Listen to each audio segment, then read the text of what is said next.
Vamos conversar sobre condomínios? Tudo bem? Como vai? Seja bem-vindo, querido Rodrigo Carpati, advogado.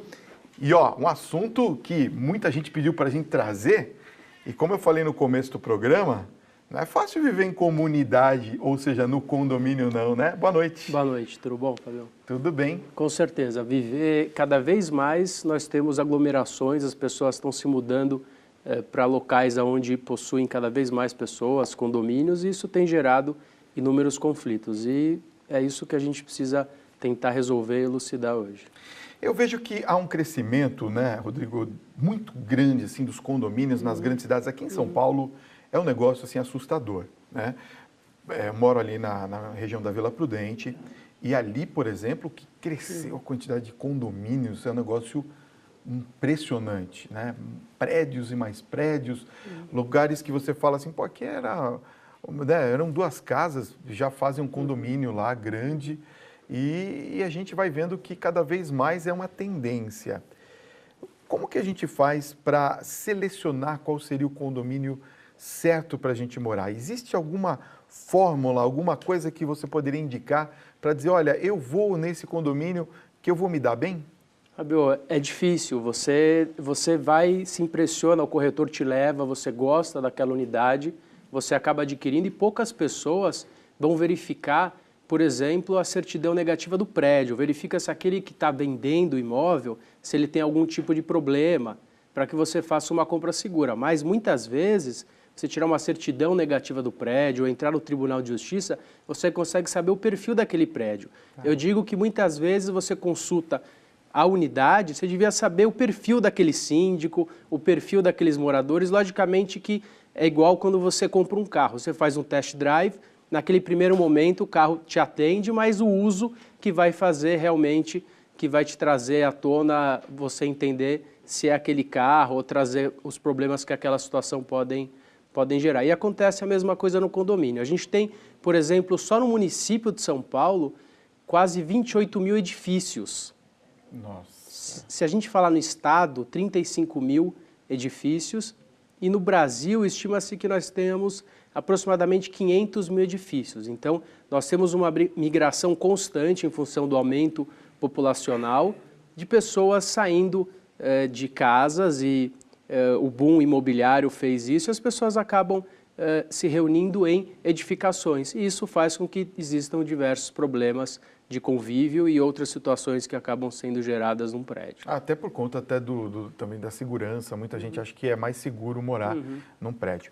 Agora, você falou de uma figura aqui que daqui a pouquinho eu queria uma análise mais profunda sua, mas até que ponto, Rodrigo, um síndico pode se meter na vida de um morador? Até qual que é o limite do síndico? Então é muito difícil, a sindicância, o condomínio, você tem pouco mais de 15 artigos no Código Civil, você tem a convenção do condomínio e o síndico ele deve estar atrelado às decisões em assembleia, mas ele tem dentro disso uma autonomia funcional. Então vai depender do perfil daquele profissional, ele não pode extrapolar. Eu lembro de um caso recente onde um síndico foi condenado por ter aplicado multas irregulares num condômino e esse condômino ingressou com uma ação e o síndico teve que pagar pessoalmente aproximadamente R$10 mil de indenização. Meu Deus, uma indenização alta, né? Uma indenização alta. Isso ocorre, você tem prédios onde, em função de maus gestores ou de má gestão, o condomínio fica inabitável e, algumas vezes, a própria desvalorização da unidade imobiliária. Tá, entendi. Nós vamos ilustrar um pouquinho essa nossa conversa. Nós temos uma matéria que está no ponto que vai nos ajudar a entender um pouquinho mais sobre a vida em condomínios. Roda pra gente, por favor.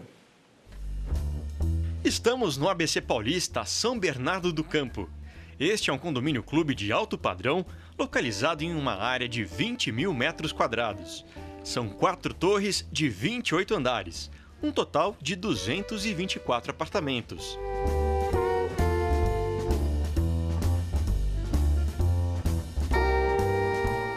Segundo o dicionário, condomínio significa conjunto de propriedades imóveis de vários domínios, ou seja, uma vida em coletividade.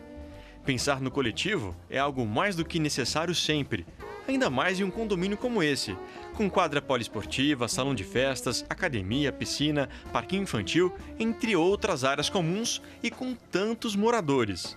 Administrar conflitos entre o pessoal todo aqui é algo que esse síndico conhece bem. Pessoal que reclama, alguns de barulho, proveniente do vizinho do lado, vizinho de cima. Às vezes, como nós aceitamos os cachorrinhos, porque um late demais, o síndico não tem muito poder de agir entre um vizinho ou qualquer coisa do tipo.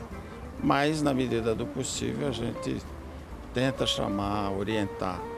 O Carlos Alberto, que é o síndico, ele conta com o auxílio da Rosângela, gerente de gestão integrada.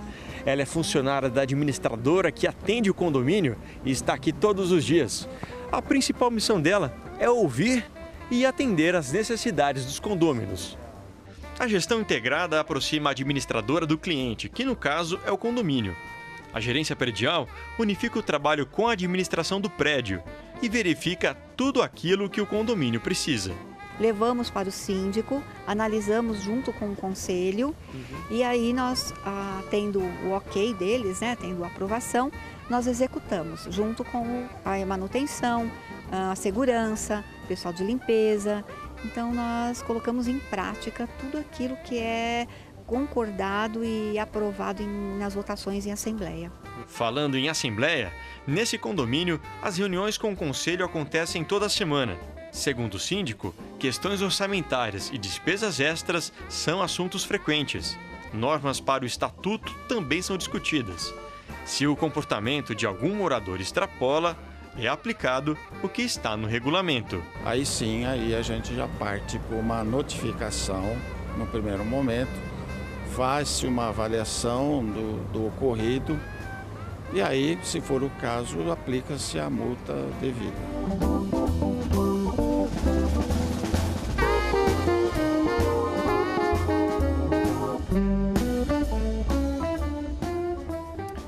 Pois é, né? A gente vê aí algumas situações interessantes para a gente conversar aqui.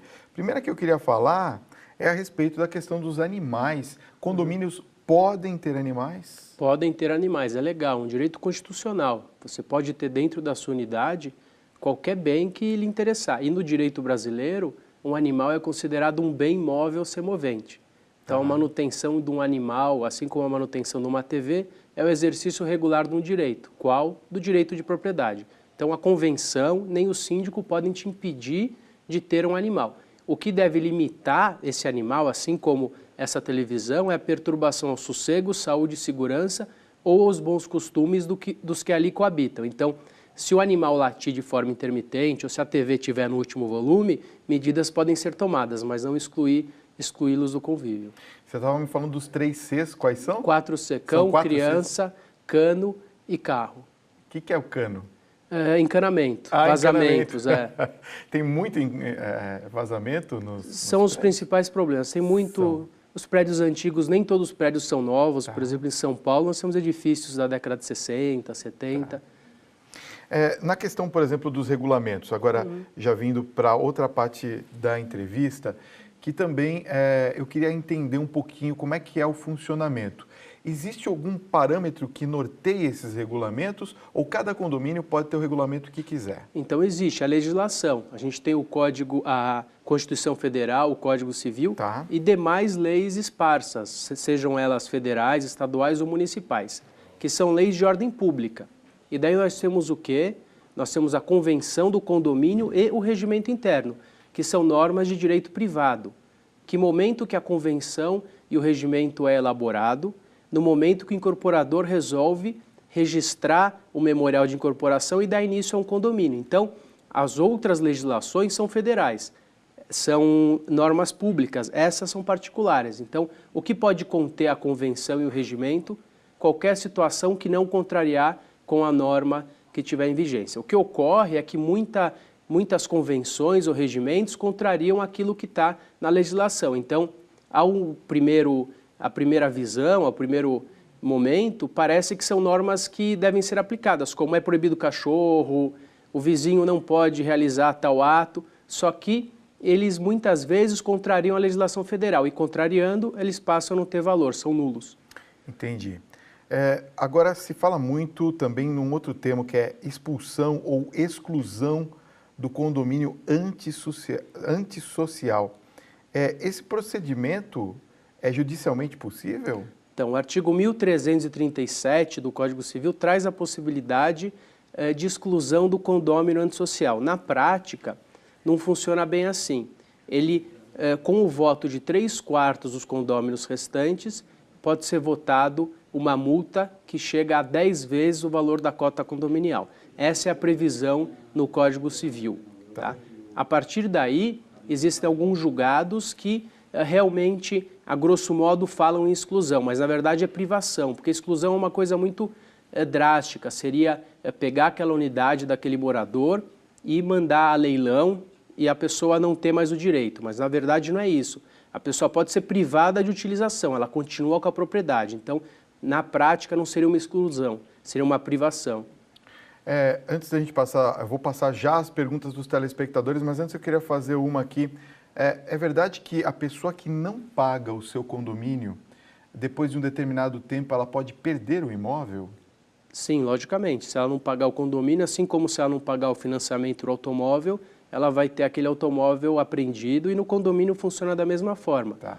Vai ter um devido processo legal e ela vai perder aquele bem, ele vai ser leiloado e o valor vai ser convertido para o condomínio e a sobra para a pessoa que perdeu o bem, se houver algum valor restante. Entendi.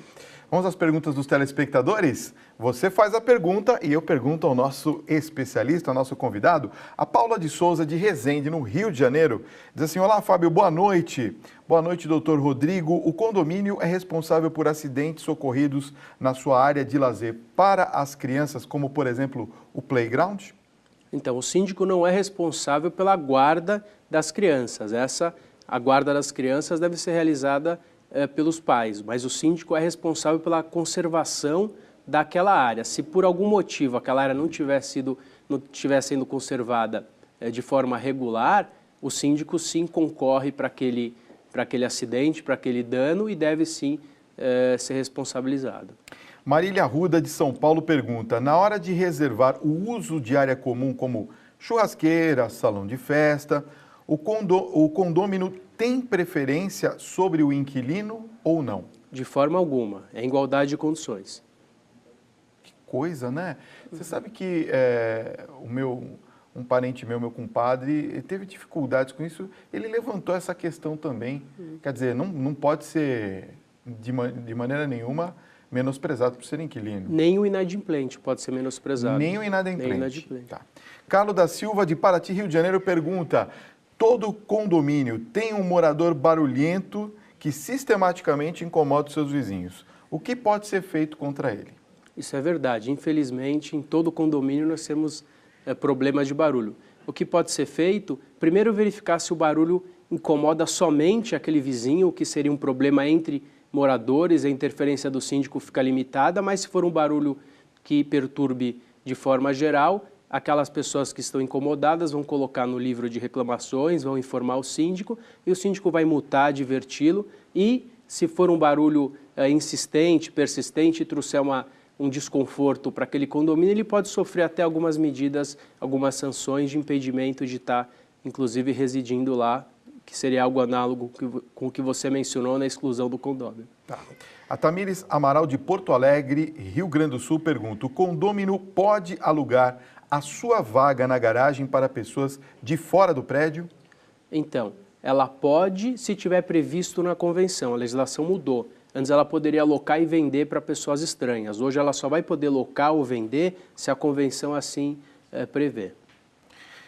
Que coisa, né? Quer dizer, antigamente podia-se até alugar ou vender a vaga para fora? Para terceiros, poderia. Para fora do prédio? Para fora do prédio. Você tinha, por exemplo, em condomínios como na Paulista, aqui na região central de São Paulo, a pessoa tinha um prédio residencial e alugava a vaga para aquelas pessoas que trabalhavam na região. Ah, entendi. Doutor Rodrigo, obrigado pela sua participação nessa noite, muito importante. Obrigado, viu? Eu que agradeço, estou à disposição.